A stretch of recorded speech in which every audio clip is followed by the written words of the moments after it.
नमस्कार दोस्तों, आप देख रहे हैं इंस्टेंट न्यूज इंडिया में और ऋषभ गुप्ता। आज 12 अप्रैल 2026 दिन रविवार, हिंदी बैसाख कृष्ण दशमी। आप सभी को सबसे पहले हैप्पी संडे। आइए आज बात करते हैं आज के प्रमुख समाचार, बड़ी खबरें, देश और दुनिया का ताजा अपडेट लेकर हाजिर हो गए हैं। आज का वीडियो बहुत ही ज्यादा स्पेशल होने वाला है। किसान भाइयों के लिए, युवाओं के लिए, पढ़ने वाले बच्चों के लिए, आम जनता से जुड़े कई महत्वपूर्ण फैसले जानेंगे। वीडियो को दोस्तों आप कर दीजिए लाइक और शेयर ताकि हमें ज्यादा से ज्यादा मोटिवेशन मिलता रहे और डेली आपके लिए ऐसी ब्रेकिंग अपडेट लाते रहे। तो चलिए शुरुआत करते हैं आज की पहली बड़ी खबर। व्हील चेयर पर संत प्रेमानंद जी महाराज से मिलने पहुंचे हैं उत्तराखंड के यूट्यूबर UK7, जिन्होंने हाल ही में अपनी फॉर्च्यूनर से खुद का एक्सीडेंट कर लिया था। तो हॉस्पिटल में उनका इलाज चल रहा था। व्हील चेयर से ये प्रेमानंद जी महाराज के यहाँ पहुंचे हैं और उन्होंने यहाँ से जाने के बाद उन्होंने लिखा है कि जिंदगी में सब कुछ खत्म होने लगता है तब महाराज का दर्शन आशीर्वाद आपको संभाल लेता है। चलिए अगली बड़ी खबर देखिए दोस्तों। प्रधानमंत्री नरेंद्र मोदी ने 21 अप्रैल को करेंगे राजस्थान रिफाइनरी का उद्घाटन। पहले जीरो लिक्विड डिस्चार्ज रिफाइनरी होगी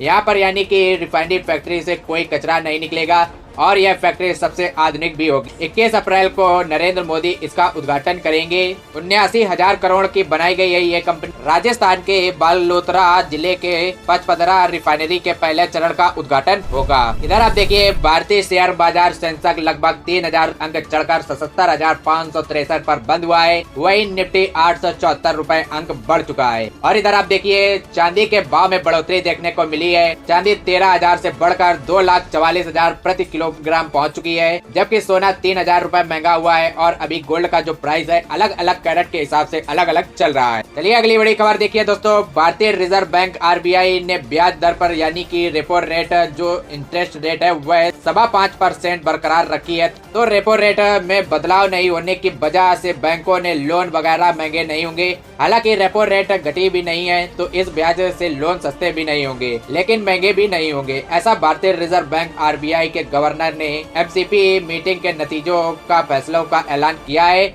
और इसमें बताया गया है कि एक तो रेपो रेट में कोई बदलाव नहीं किया गया है, जबकि पिछले साल 2025 में 4 बार रेपो रेट घटाई गई थी 1/4% लगभग। लेकिन इस बार नए वर्ष में ये जो पहली मीटिंग हुई थी इसमें रेपो रेट में कोई बदलाव नहीं किया गया है। वही reserve bank governor Sanjay Malhotra ने कहा है कि भारत की मैक्रोइकोनॉमिक स्थिति मजबूत है, लेकिन ईरान युद्ध की वजह से हालात चुनौतीपूर्ण है। एनर्जी, तेल, गैस की कीमतों बढ़ने से ग्लोबल ग्रोथ पर भी खतरा मंडरा रहा है। हर 2 महीने में होती थी RBI की मीटिंग, तो अब जून में होगी वापस से ये मीटिंग। तब क्या खबर आती है तो उसकी जानकारी आपको देंगे। चलिए अगली बड़ी खबर की तरफ देखिए दोस्तों। किसानों के लिए खास सब्सिडी 4,317 करोड़ बढ़ाई गई है और अब 13,500 में ही मिलेगी DAP बैग। 400 करोड़ के 2 हाइड्रो पावर प्रोजेक्ट भी मंजूर किए गए हैं। आपको मैंने बताया था शुरुआत में ही केंद्र सरकार की कैबिनेट बैठक हुई थी जिसमें 55 लाख करोड़ के प्रोजेक्ट और प्रस्तावों की मंजूरी दी गई है। इन फैसलों में कृषि, ऊर्जा और शहरी परिवहन भी शामिल है। पहला फैसला तो ये खरीफ की फसल 2026 के लिए है। 4,41,554 करोड़ रुपए की खरीद सब्सिडी दी गई है सरकार ने, ताकि किसान भाई लोगों को सस्ते उर्वरक, खाद वगैरह मिल सके। दूसरा, राजस्थान के रिफाइनरी प्रोजेक्ट पर 79,000 करोड़ खर्च होंगे। तीसरा, राजस्थान जयपुर मेट्रो फेज 2 में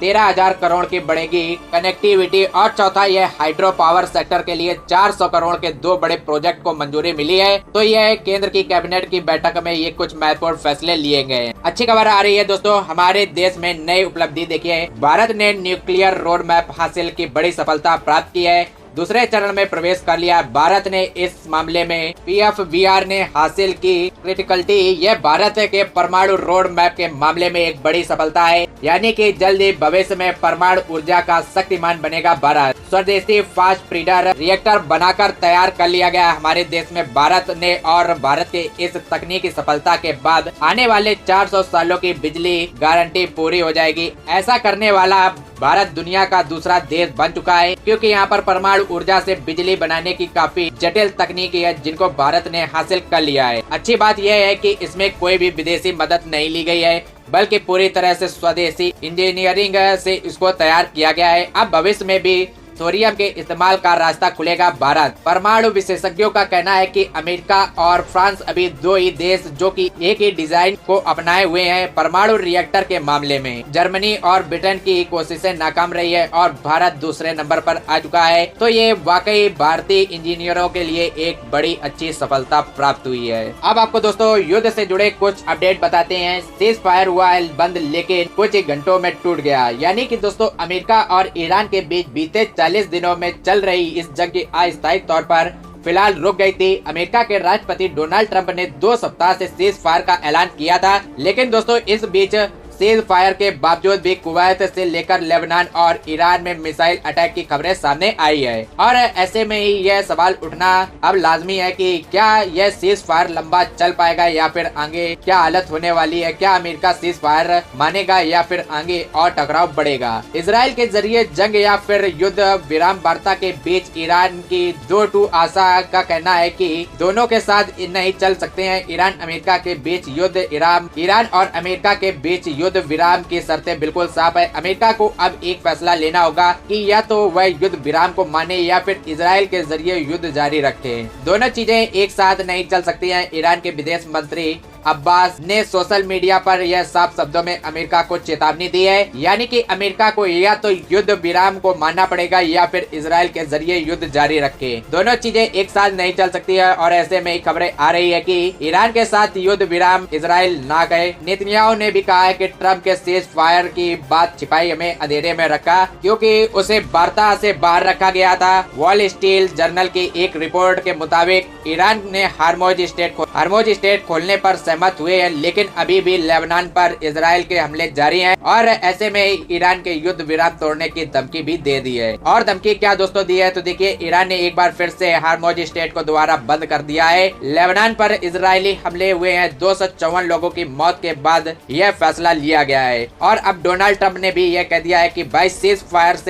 फायर में हिजबुल्लाह तो शामिल ही नहीं था। कुल मिलाकर इजराइल ने बुधवार को लेबनान में कई जगहों पर एयर स्ट्राइक की और इन हमलों में 254 लोगों की जानें चली गई। लगभग 1165 लोग घायल भी हुए हैं। न्यूज एजेंसी एपी के मुताबिक इजरायली हमले के बाद ईरान ने फिलहाल हार्मोज स्टेट को दोबारा बंद कर दिया है। इससे पहले उग्रवादी संगठन हिजबुल्लाह ने भी चेतावनी दी थी, अगर सीज फायर लेबनान को शामिल नहीं किया गया तो यह समझौता भी टूट जाएगा। और इधर आप देखिए अमेरिका के राष्ट्रपति डोनाल्ड ट्रंप ने कहा है कि भाई ईरान के साथ जो सीज फायर हुआ है उस प्लान में हिजबुल्लाह शामिल नहीं है। लेकिन आपको बताएं ईरान ने जो अमेरिका को 10 पॉइंट का सीज फायर प्लान भेजा था उससे हिजबुल्लाह पर हमले रोकने की मांग की गई थी। और तब इजराइल ने यह कहा था कि अब हिजबुल्लाह पर हमले नहीं रुकेंगे। कुल मिलाकर दोस्तों अभी ईरान और हार्मोज स्टेट को दोबारा बंद कर दिया गया है। दिन में खबर आई थी कि ईरान की जंग रुक गई है, तो 2 हफ्ते के सीज फायर के लिए अमेरिका तैयार हुआ है। डेडलाइन से 2 घंटे पहले ट्रंप ने ऐलान भी किया था और ईरान ने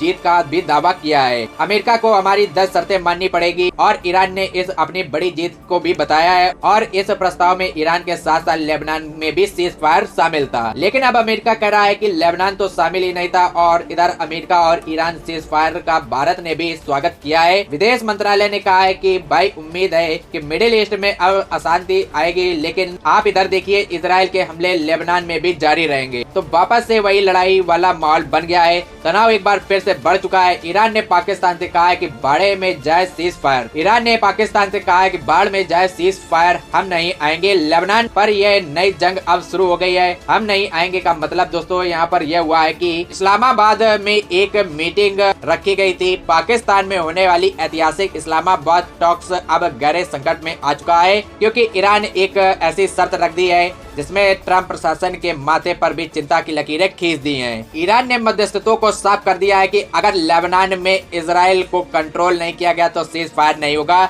और लेबनान पर ईरान पर एक बार फिर से भड़क गया। और लेबनान में हो क्या रहा है, तो दोस्तों इजराइल जो है वह हिजबुल्लाह को बुरी तरह से खत्म कर रहा है और इसलिए तनाव एक बार फिर से बढ़ा है। कुल मिलाकर दोस्तों सीज फायर खंड खंड होते दिख रहे हैं। नेतन्याहू की भाषा में बोले तो अब डोनाल्ड ट्रंप भी और ऐसे ईरान ने हार्मोज पर एक बार फिर से ताला लगा दिया है। और अमेरिका और ईरान के बीच हुआ ये सीज फायर अब खतरे में आ गया है। ईरान ने कहा है कि बड़ी धमकी दी है कि अगर लेबनान में हमले बंद नहीं हुए तो सीज फायर कैंसिल ही है। और इधर आप देखिए पाकिस्तान पंच बन रहा है।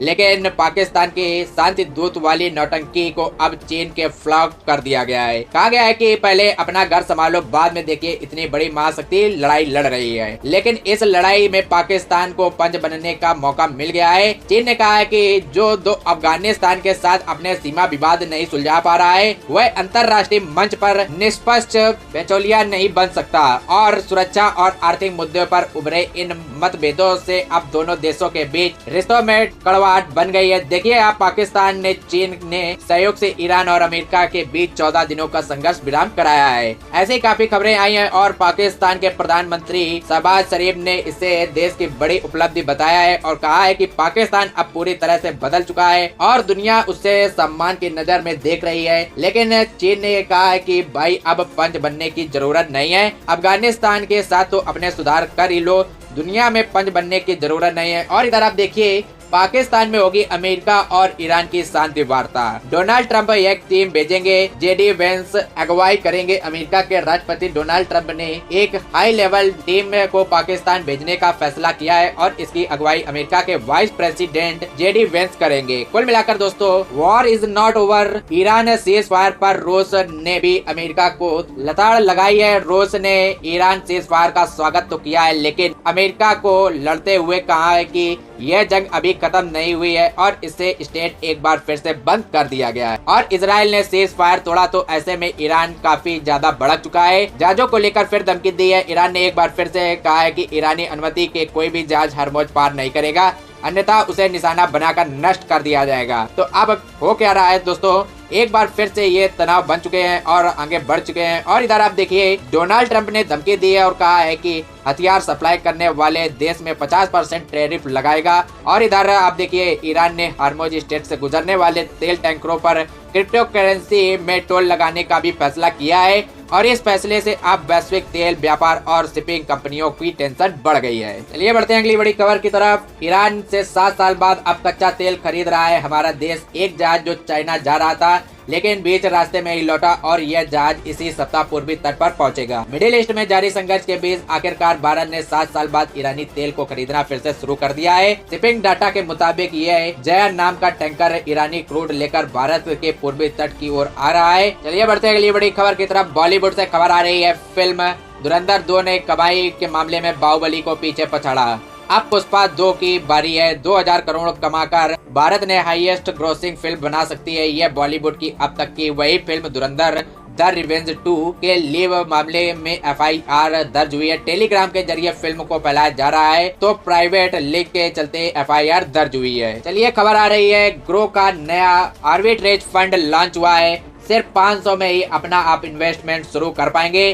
डीमेट ब्रोकर ग्रो की तरफ से यह नया फंड लॉन्च किया गया है। इधर आप देखिए मध्य प्रदेश का यह मामला टीकाकरण करके पोर्टल पर दर्ज नहीं कराया इनका रिकॉर्ड। पूरे मध्य प्रदेश में किरकिरी हुई है। इसके बाद 20 जिलों के अफसरों को नोटिस भेजा गया है और 48 घंटों में सुधार करने की अल्टीमेट भी दिया गया है। मध्य प्रदेश में यह राष्ट्रीय टीकाकरण और HPV अभियान भी डाटा एंट्री मामले में यह बड़ी चूक सामने आई है। देखिए राशन कार्ड पर भी बड़ा एक्शन लिया गया। सरकार ने बिहार में 35 लाख से भी ज्यादा राशन कार्ड रद्द कर दिए हैं। लाखों लाभार्थियों को गाज गिरी है। बिहार सरकार ने राशन कार्डों की जांच के बाद यह बड़ा खुलासा किया है और केंद्र सरकार के मिले ग्रंथि डाटा के आधार पर सत्यापन अभियान भी चलाया है, यानी कि वेरिफिकेशन किया गया है, जिसमें कि कई राशन कार्ड धारक फर्जी पाए गए हैं। 35 लाख से भी ज्यादा राशन कार्ड रद्द कर दिए गए। और इधर आप देखिए खबर आई है कि भारत के उद्योगपति गौतम अडानी ने अमेरिका कोर्ट में फ्रॉड केस खारिज करने की मांग की है। वो बोले हैं कि मामला अमेरिका के आधिकारिक क्षेत्र से बाहर है, किसी भी तरह की धोखाधड़ी साबित नहीं हुई है तो इनके केस को खारिज कर दिया जाए। वहीं एक बड़ी खबर आ रही है, जम्मू कश्मीर में 5 लश्कर आतंकवादी 10 दिन की पुलिस में हिरासत में लिए गए हैं। 2 दिन पहले ये पकड़े गए थे। कुछ बड़े हादसों की आपको खबर बताते हैं। उत्तराखंड के एक ड्राइवर को नींद की झपकी आई तो इसी बीच पर यात्री बस पलट गई है। 71 लोग नेपाल लेकर जा रही थी बस। 1 महीने की बच्ची समेत 9 लोग घायल हो गए हैं। हालांकि गनीमत यह रही है कि किसी की भी जान नहीं गई है। और एक बड़ा क्राइसिस की खबर आ रही है कि मध्य प्रदेश में फिर दोहराया गया है मेघालय का राजा यदुवंशी जैसा हत्याकांड। डकैती का ड्रामा रचकर बेवफा पत्नी ही लिखी पति की मौत। 31 वर्षीय मिर्ची व्यापारी को मरवा दिया है और पत्नी ने अपने प्रेमी के हाथों यह लूट की साजिश रची है। देखिए जरा आप जमाना कैसा चल रहा है। और मध्य प्रदेश में देखिए एक चोर की अनोखी कहानी। 5 घंटों तक चोर तालाब में छिपा रहा। 400 चोरियों का मास्टरमाइंड है और यह तालाब के अंदर तो सांस भी नहीं ले सकता था, तो वह कमल के डंठल। आज के प्रमुख समाचारों में फिलहाल बस इतनी ही खबरें। दोस्तों आप वीडियो को लाइक और शेयर जरूर करिएगा ताकि मैं ज्यादा से ज्यादा मोटिवेशन मिलता रहे और डेली आपके लिए ऐसी जानकारी लाते रहें। दोस्तों आपको कमेंट करके जरूर बताना है कि इसमें क्या मिस्टेक रही है और क्या इसमें सुधार करना चाहिए हमको, जिससे आपको वीडियो और ज्यादा अच्छा लगे। तो आपको कमेंट करके जरूर बताना है। दोस्तों मिलते हैं अगली वीडियो में नई जानकारी के साथ। तब तक के लिए जय हिंद, जय भारत, वंदे मातरम।